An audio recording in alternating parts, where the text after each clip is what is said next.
Hello there, ladies, gentlemen, and deceased. Welcome to my weekly review of The Walking Freaking Dead. And right before I filmed this vlog, I swear, I was going to look up like at least 37 different ways to say, oh my god, different languages, that's what I meant to say.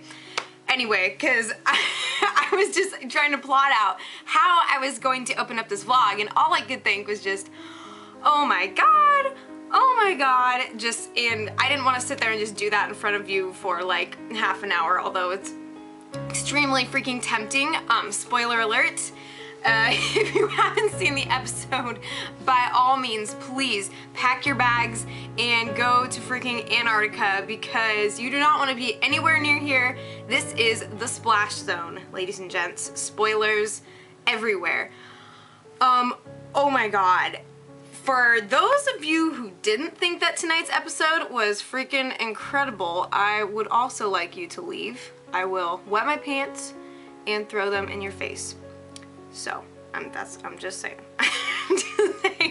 Tonight was so incredible on so many levels, and you know, I almost started getting a little inkling of a sense about what was going to happen to Merle in this episode, and I just didn't want to really admit it to myself, so I was just, you know, I was just kind of enjoying the ride and just the Merle experience. It was very, you know, very centric around his character, and it completely makes sense now, 2020 hindsight, of course, and just, it was so, to me, it was so appropriate the way that the episode was done. Even the freaking teargasm at the very end, even that, every single piece I think was so critical. You know, we get to see Merle standing up to Rick. We pretty much get to see him interacting with most of the characters that are significant in the series, except for Glenn. He never really gets around to apologizing, so it's going to be interesting to see how Glenn and Maggie come to terms with that whole situation. He never really, you know, but it's not really Merle's way to go around and reconcile, and it's not like the writers were going to do that just right before they send his character off. You know, it's not like they're going to say like, okay, since we're going to kill Merle, we're going to make sure that he has like this touchy, lovey-dovey, feely, huggy moment with each person so we all feel sad. The critical heartbreak point is just seeing how Daryl has to react and handle that, and seeing him in a place of vulnerability that we have never seen. 1,000 times worse than his anger and rage over everything he sacrificed trying to find Sophia. And even after first finding out that his brother is gone in the first place, because at least then there's still the slightest possibility that Merle is out there swinging away at life, as he certainly was.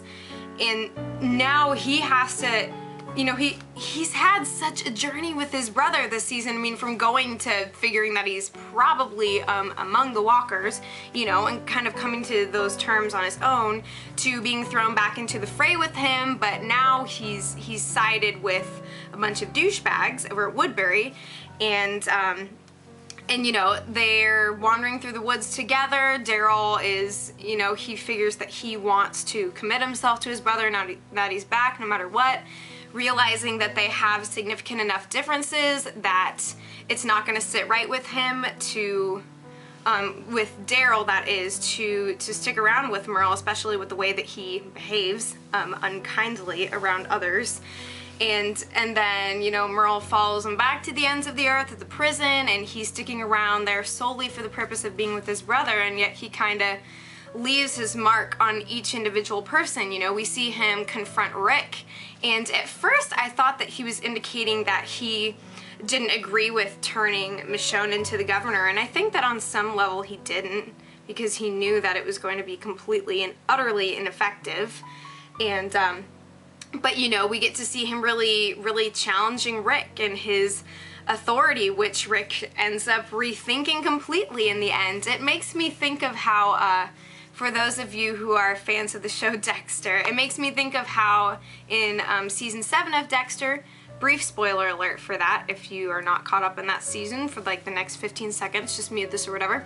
But it sort of makes me think of how Dexter loses like his dark passenger, the thing that compels him to kill. You know, we see Rick overthrows his own Ricktatorship, and so now we have a constitutional democracy of sorts, so we'll have to see how that new government system works out. You know, Rick realizes he doesn't want to be the governor, and he wants to instate a system that is going to value each individual and each individual voice, because it's the fact that they've stuck together and kept alive, and you know, they continue to interact with each other and to think and to feel and to, you know, and to preserve intellect in a time where, you know, they could throw caution to the wind completely and just try to completely instate their own world orders. But, you know, it's the fact that they've all made it together, that their voices need to be heard. Sort of that little inspirational speech in the middle of my Merle discussion. But yeah, so I think that was, any scene with Merle is just so satisfying to me. He is the freaking sass master. I'm just saying, I'm going to miss him the most for that, and the way that he just kind of subverts and just gets under everyone's skin, but just in the perfect way. You know, he knows exactly what he's doing, and it's so necessary. And then what else? He even gets to talk to Carol for a little bit. You know, they kind of touch base with each other and sort of look at who they are and where they've been, and you know, look at how Carol is kind of standing on her own 2 feet now that she's not in her husband's shadow anymore. What else? And the whole Merle and Michonne interaction it was quite, it was terrifying and yet kind of comical at the same time. Like, I was like laughing my head off during the scene where Merle's trying to jack that car with the sweet ass rims,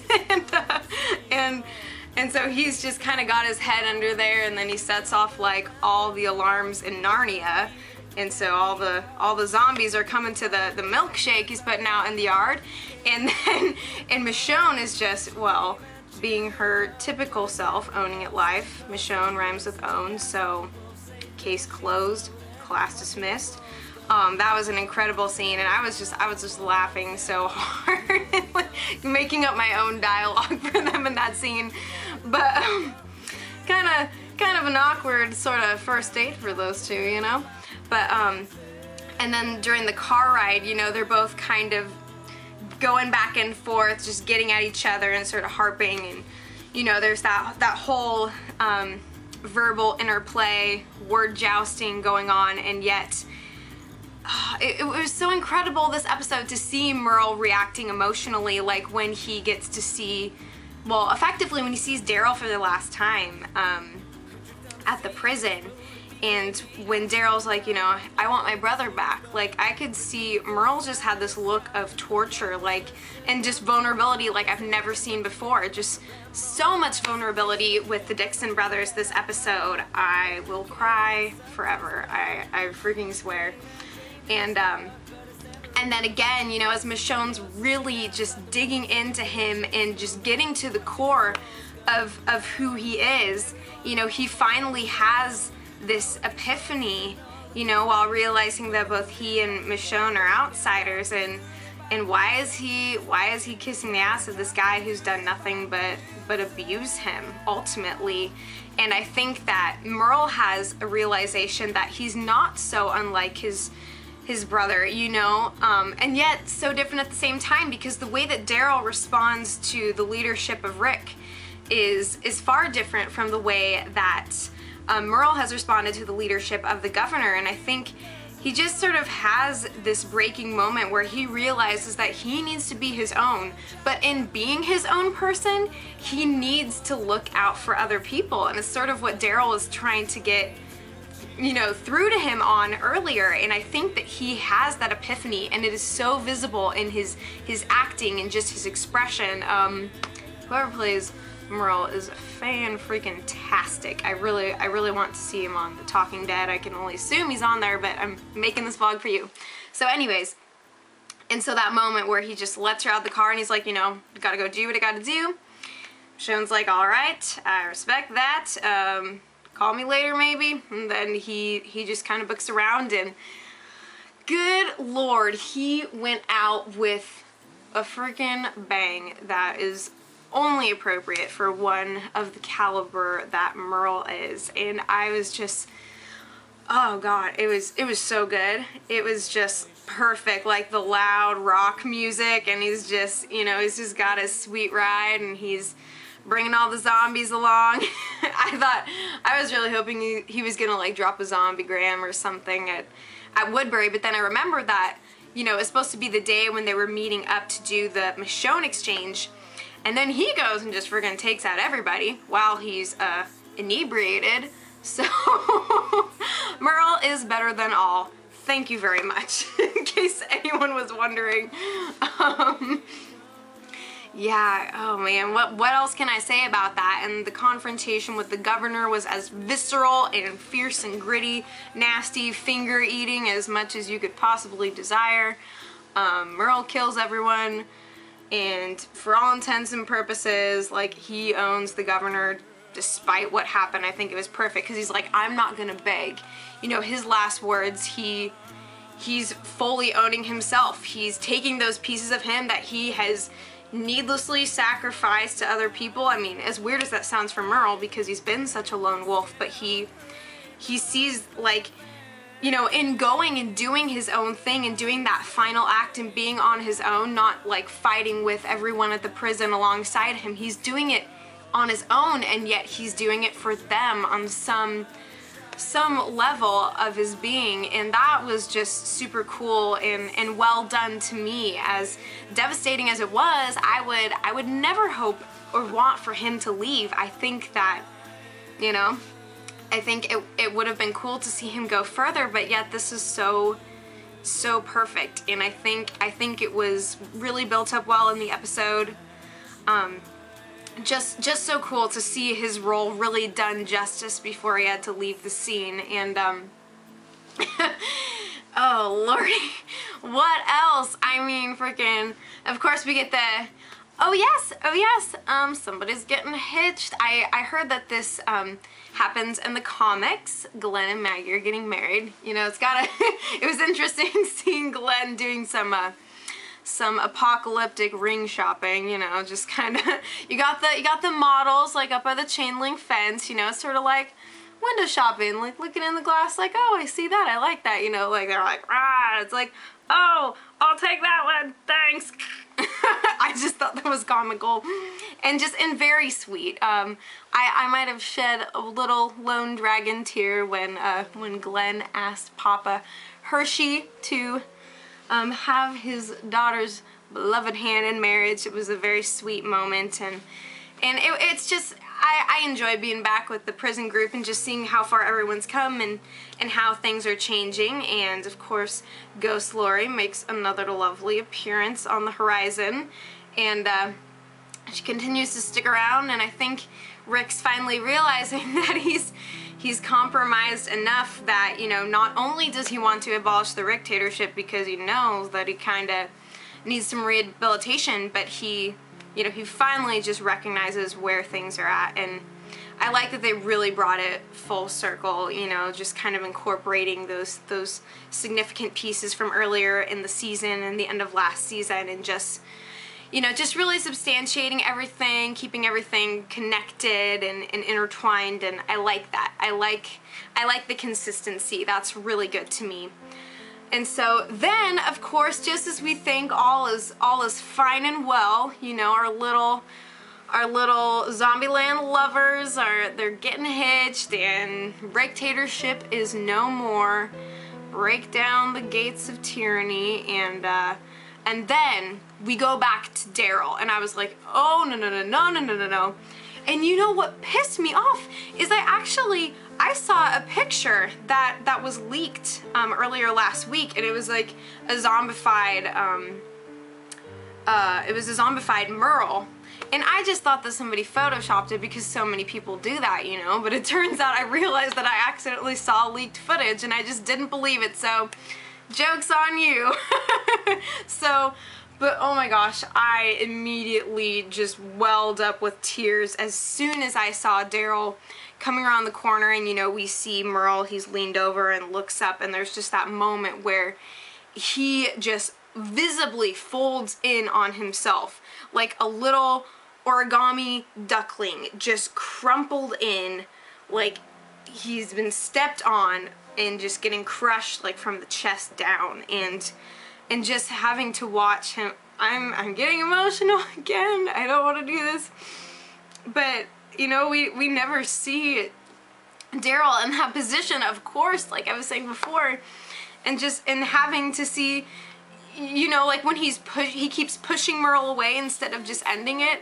Like, wait just a minute. I want my brother. Just stand there so I can just see you and impose who you were back onto you as I physically understand you. It's just, wait just a minute. I'm not ready for this.